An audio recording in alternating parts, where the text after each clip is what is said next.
إن الذين قالوا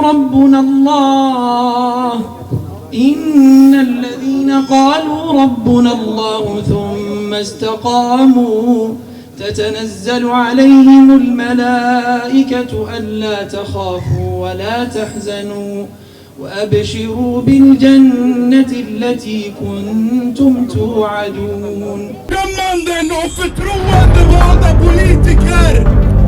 Vi vill ha seriösa dialogmöten med politiker och beslutsfattare.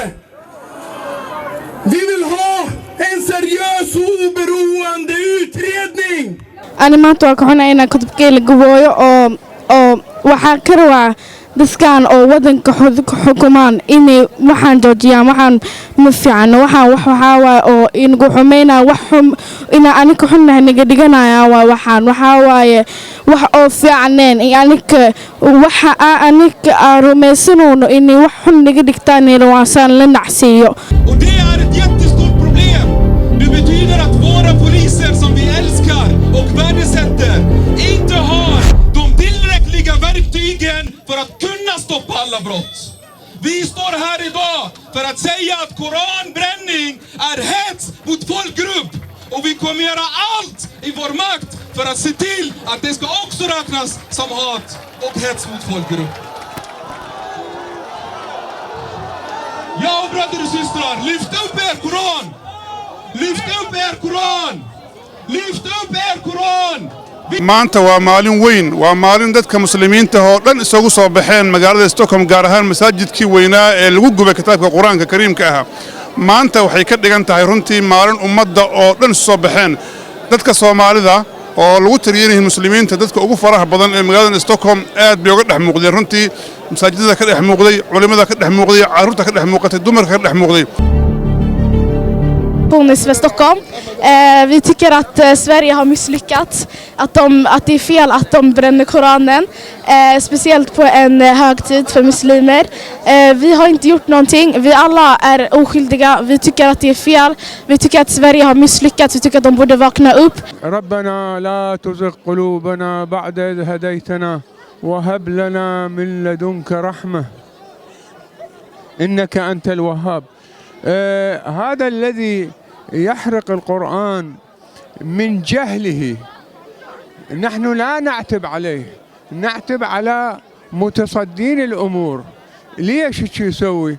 قال الإمام علي قسم ظهري رجلان جاهل متمسك وعالم متهتك لو كان العلم دون التقى شرفا لكان أعلم الناس لكان أشرف الناس إبليس. فهذا اللي هيك يسوي هذا ما يعرف القرآن. كسرنا هاي ستوكهولم مساجد كوين ستوكهولم وحاسكو صباحنا كحماشة قرآن كريم كا ونك قال كجوبي مساجد كورتيسا مركي كوادنا ما هو مر بدن دعدي أدنى نروحنا هاي dadyo fara badan ayaa maaragtay ka soo qayb galay oo muujinay shucuurtooda inay maaragtay kitaabka Ilaahay u istaagaan. runtii wuxuu ahaa maxalla banaanbax aad u weyn oo muslimiin fara badan ay ka soo qayb galeen haddaan nahay jaaliyadaha islaamka iyo kuwa muslimiinta iyo Soomaalida oo halkan degan waxaan leenahay quraanka in la gubo ma aha arin loo dul qaadan karo aad ayaan uga xunnahay maaragtay ficilkaasna waa ficil maaragtay dib iyo problem u keeni kara wadanka aan ku noolnahay iyo shucuubta muslimiinta wadankan degan. أقم الصلاة لدلوك الشمس إلى غسق الليل وقرآن الفجر إن قرآن الفجر كان مشهودا. محمد رسول الله والقرآن كلام الله والقرآن كلام الله لا إله إلا الله لا إله إلا الله. الله أكبر الله أكبر الله أكبر. كتابك قرآنك الله يا سود جي الله يا حفظنيه kumanaan muslimiin ah ayaa iskugu soo baxay bartamaha Stockholm Midbury Palace masaajidka weyn si ay u muujiyaan dareenkooda ku aadan inay ilaaliyaan kitaabka Quraanka